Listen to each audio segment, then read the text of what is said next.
உங்கள் திருமண காரியங்கள் தள்ளி போவதால் மனம் சோர்ந்து போயிருக்கிறீர்களா? கர்த்தர் இன்று உங்களை நோக்கி சொல்கிறார், நீ பயப்படாதே, நான் உன்னுடனே இருக்கிறேன்.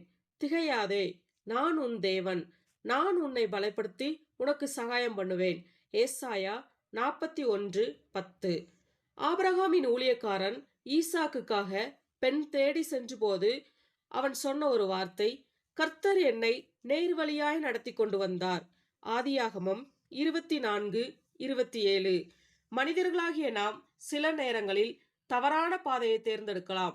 ஆனால் தேவன் உங்களை நேசிக்கிறபடியால் உங்களுக்கான சரியான துணையுடன் உங்களை நேர்வழியாய் அழைத்து செல்கிறார்.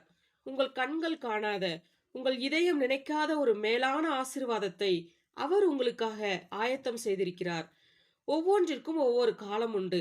வானத்தின் கீழிருக்கிற ஒவ்வொரு காரியத்துக்கும் ஒவ்வொரு சமயம் உண்டு. பிரசங்கி 3:1. ஈசாக்கு தன் தாயின் மரணத்திற்கு பிறகு ஆறுதல் தேவைப்பட்ட அந்த சரியான வேளையில் ரெபேக்காளை சந்தித்தார். வேதம் சொல்கிறது, ஈசாக்கு ரெபேக்காளை அழைத்து கொண்டு போய் அவளை விவாகம் பண்ணி அவளை நேசித்தான். இவளால் ஈசாக்கு தன் தாயின் மரணத்திற்கு பின் ஆறுதல் அடைந்தான். ஆதியாகமம் 24:67. உங்கள் தனிமையையும் ஏக்கத்தையும் நீக்கி உங்களுக்கு பூரண ஆறுதல் தரும் ஒரு துணையை ஏற்ற காலத்தில் தேவன் உங்கள் வாழ்வில் கொண்டு வருவார். வீடும் ஆஸ்தியும் பிதாக்கள் வைக்கும் சுதந்திரம். புத்தியுள்ள மனைவியோ கர்த்தர் அருளும் ஈவு.